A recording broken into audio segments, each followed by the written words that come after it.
Good afternoon, family. My name is Darrin, 1831 Collins, and today I come before you, bring you guys the good word.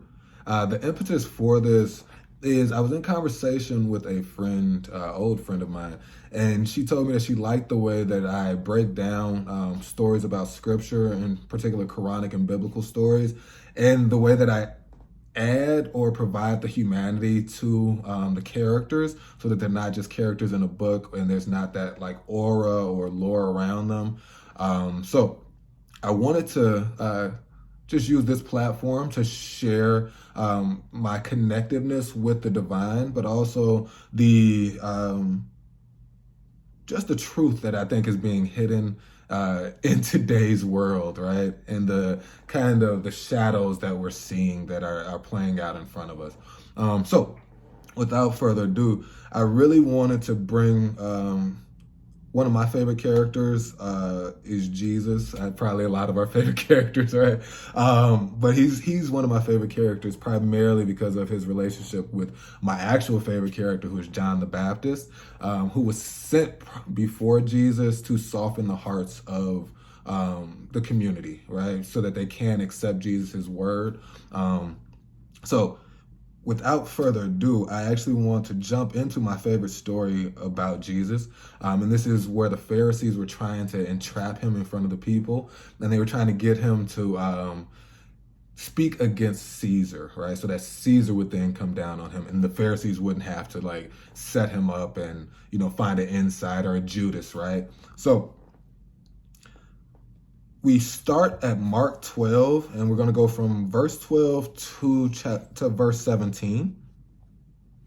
So the religious leaders wanted to arrest Jesus because they realized he was telling the story against them. They were the wicked farmers, but they were afraid of the crowd, so they left him and went away. So Jesus was telling parables about the Pharisees, and in his parables, he was speaking against them, right? So like they were trying to find a way to entrap him. So this is where we get to next. Later, the leaders sent some Pharisees and supporters of Herod to trap Jesus into saying something for which he could be arrested. Teacher, they said, we know how honest you are.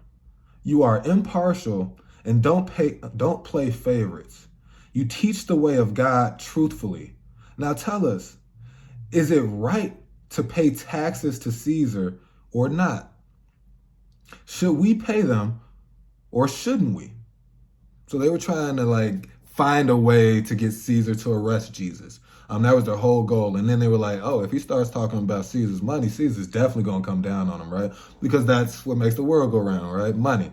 So Jesus thinks about it, right? And then he's like, well, I know they're trying to entrap me. How can I be honest and avoid being entrapped? Because he knew that it wasn't his time, right?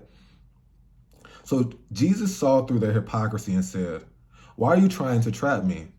Show me a Roman coin, and I'll tell you. When they handed it to him, he asked, whose picture and title are stamped on it? So they tried to entrap him, and he was like, man, show me a coin, right? I can show you a dollar bill today. It's very similar to the Roman coin. Just taking it out of my wallet, right? Who's on it? George Washington, who happened to be our Caesar, right?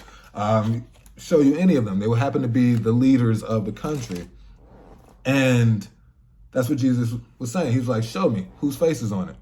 And they were confused and they replied, Caesar's.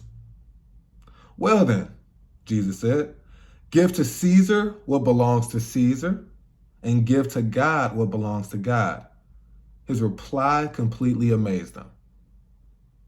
So the simplicity of his reply is what amazes me every time I read this or reread this section. And ultimately what Jesus is saying is that man makes laws, right? So like this was about money. They were trying to entrap him, but he was saying man makes laws. And if you don't abide by the laws of man, you're going to pay those consequences, right? If you don't abide by the laws of man, you don't pay your taxes, you might go to jail, depending on who you are. If you kill somebody, right, they have capital punishment in some states. You might have to pay the debt to the man, right? To men. And pay unto Caesar what is Caesar. So give Caesar the money, give Caesar your time at work, your taxes, whatever Caesar has something to do with. But pay unto God what is God's. And that's where it's tricky, right? And I think that's what is lost on most people. We all have a debt to God that we must pay. And it's not our life, it's our soul. You pay unto God what is God's. And in life, you act through your soul, right? You act through your spirit, that the spirit that God gave you. And I think that is the powerful statement. You cannot pay taxes. You cannot abide by the laws of man, but you will abide by the laws of God. And nobody can escape that. And we fight our entire lives trying to escape that and trying to build these mounds of gold and wealth and all of that. But in the end, you have to pay your soul to God. And when God measures your soul and weighs your soul out, and the scariest part to me that it was always in church was like, if you get to heaven and he act like he don't know you, because your whole life you act like you didn't know him, right? Or them, however you view the divine. So that's my piece, and that's the way that I interpret this part of the scripture. Hopefully that has edified you in some way, and enjoy the rest of your day and be safe out there.